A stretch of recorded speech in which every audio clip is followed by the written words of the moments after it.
Hai, Kami dari Kobongna.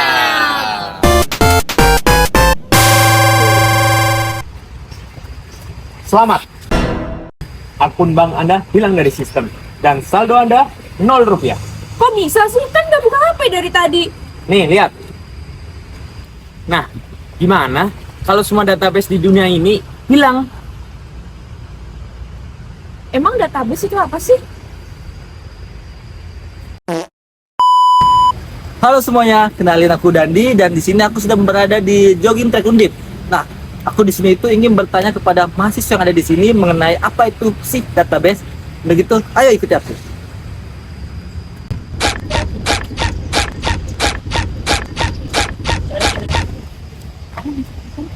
Halo, permisi Kak.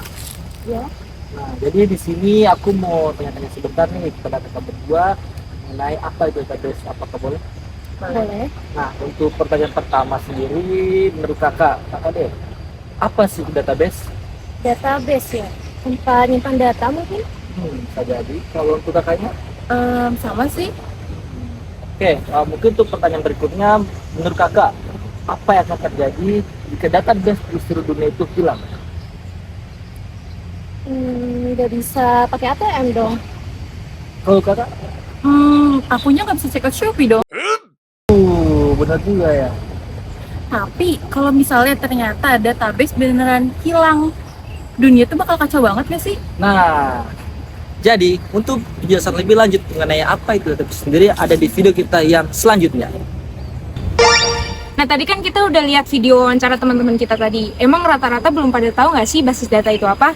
Nah, basis data itu sendiri muncul pertama kali pada tahun 1960-an untuk mendukung pengelolaan data komersial yang terkomputerisasi. Awalnya, basis data itu hanya digunakan untuk mengelola data sederhana dan terstruktur dengan format yang tetap. Namun, sekarang pastinya sudah berkembang nggak sih?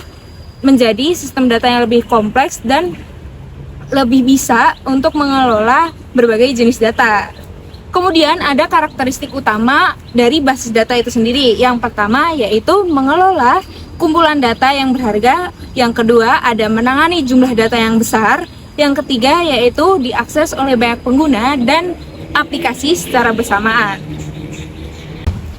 Oke teman-teman, untuk basis data itu sendiri dibagi menjadi 9. Yang pertama adalah informasi perusahaan, itu meliputi tentang penjualan, akuntansi, dan sumber daya manusia. Itu yang kedua adalah manufaktur, itu meliputi manajemen alokasi pasokan. Itu yang ketiga adalah perbankan dan keuangan, itu meliputi pinjaman, rekening, dan tagihan. Untuk yang keempat adalah universitas, itu meliputi penjadwalan mata kuliah dan nilai mahasiswa. Untuk yang kelima adalah maskapai penerbangan, itu meliputi jalur penerbangan dan reservasi. Untuk yang keenam yaitu telekomunikasi, itu meliputi pencatatan panggilan dan tagihan.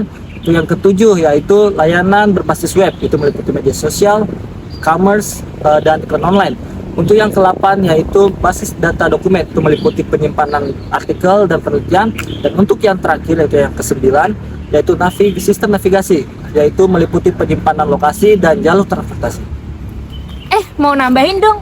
Basis data itu ada dua mode utama. Yang pertama ada proses transaksi online atau banyak pengguna yang melakukan transaksi kecil secara bersamaan. Untuk yang kedua ada analisis data untuk memproses data untuk mengambil keputusan. Jelas kan? Jelas sekali teman-teman.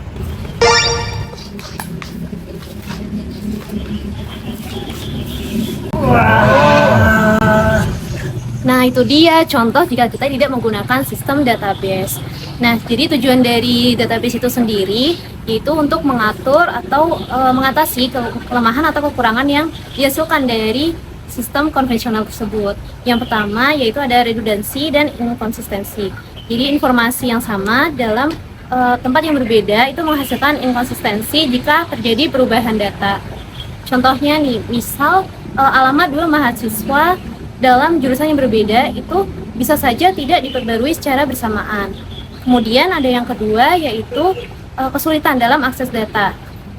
Data jika di konvensional itu kita tidak bisa langsung mengambil dalam data yang seperti apa gitu. Nah, untuk itu diperlukan database untuk memudahkan dalam mengambil datanya. Contohnya pegawai universitas ingin mengambil data mahasiswa dalam satu wilayah pada pos yang sama. Nah, sehingga sulit jika tidak ada database tersebut karena tidak ada program khusus untuk itu.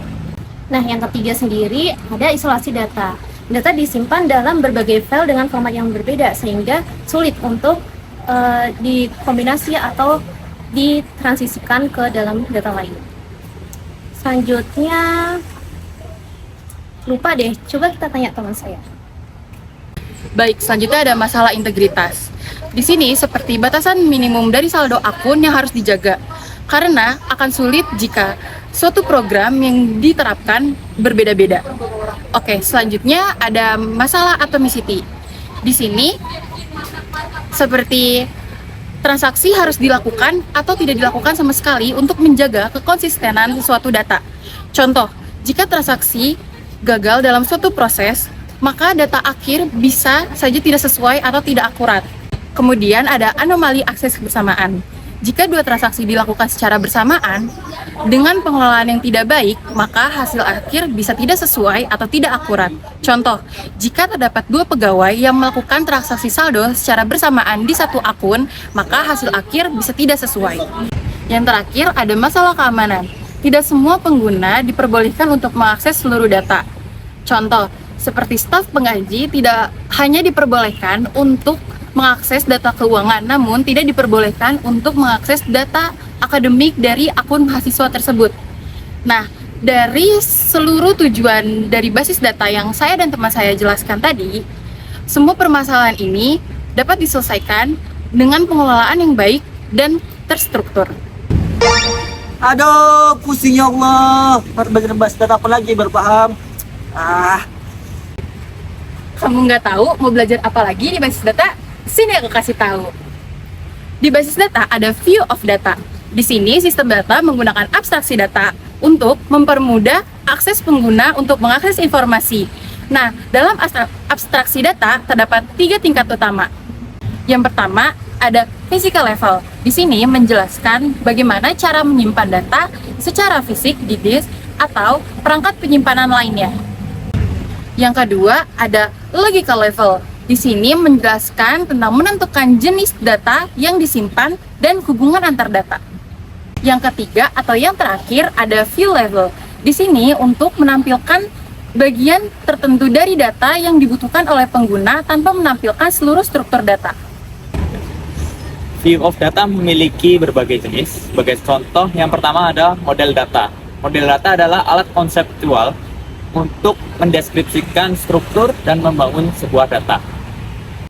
Nah, di model data terbagi menjadi 4. Yang pertama ada relational model atau menyimpan data dalam bentuk tabel dengan relasi baris dan kolom. Lalu ada entity relationship model, yakni menyimpan entitas serta membangun hubungan antar entitas untuk membangun sebuah basis data.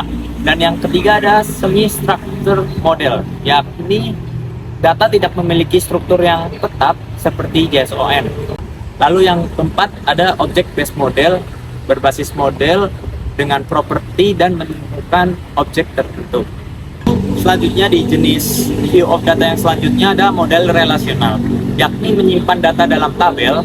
Sebagai contoh, tabel instruktor menyimpan data dosen dan tabel departemen menyimpan informasi departemen universitas. Bagian dari data view selanjutnya adalah data abstraction. Nah, dalam tingkat abstraksi data dalam basis data ini menyembunyikan data teknis dari pengguna untuk kemudahan penggunaan. Selanjutnya ada instansi dan skema. Pertama, instansi itu merupakan kumpulan data dalam basis data pada satu waktu tertentu. Kemudian skema adalah struktur dari keseluruhan basis data yang mendefinisikan hubungan antar data. Nah, dalam skema ini terbagi menjadi 3. Yang pertama adalah logical view, yaitu desain tingkat tampilan dari penggunanya. Kemudian ada logical view, yaitu desain tingkat logika, dan kemudian ada physical view, yaitu desain tingkat fisik. Kalian belajar bahasa apa sih? Mending belajar bahasa basis data. Sistem basis data menyediakan bahasa yang digunakan untuk mendefinisikan, mengakses, dan memanipulasi data. Bahasa basis data dibagi menjadi beberapa macam. Yang pertama yaitu bahasa pendefinisian data atau DDL yang digunakan untuk menentukan struktur basis data dan batasan integritas. Yang kedua ada bahasa manipulasi data atau DML yang dimana memungkinkan pengguna untuk mengambil atau mengubah data, termasuk select, insert, update, dan delete. Nah, di bahasa manipulasi data itu sendiri terdapat dua jenis. Yang pertama ada prosedural, di mana pengguna itu menentukan cara untuk mendapatkan datanya tersebut. Yang kedua ada deklaratif atau non-prosedural, di mana pengguna hanya menyebutkan data tanpa menentukan caranya. Teman-teman, selanjutnya adalah bahasa query SQL. SQL adalah bahasa query yang banyak digunakan dalam sistem basis data relasional. Contoh query untuk mengambil instruktur dari department store. Selanjutnya, SQL juga dapat digunakan untuk query yang lebih kompleks, yang melibatkan lebih dari satu tabel. Selanjutnya adalah akses basis data dari program aplikasi. Bahasa query seperti SQL tidak dapat digunakan untuk mengganti bahasa pemrograman umum seperti Java atau Python. Oleh karena itu, program aplikasi menggunakan API atau ODBC Open Database Connectivity untuk C++ atau JDBC Java Database Connectivity untuk Java agar dapat berkomunikasi dengan basis data. Oh iya. Nah, udah tahu kan apa itu basis data? Udah, thank you ya. Coba sekarang dicek rekeningnya. Aman kok, tadi udah dicek. Oke. Dengar teman-teman, aman rekeningnya. Coba teman-teman di sini pastikan database kalian aman dan terjaga. Jangan seperti teman saya ini, emang dia nggak punya saldo juga. Nah, sekian penjelasan dari kelompok kami. Terima kasih. Bye.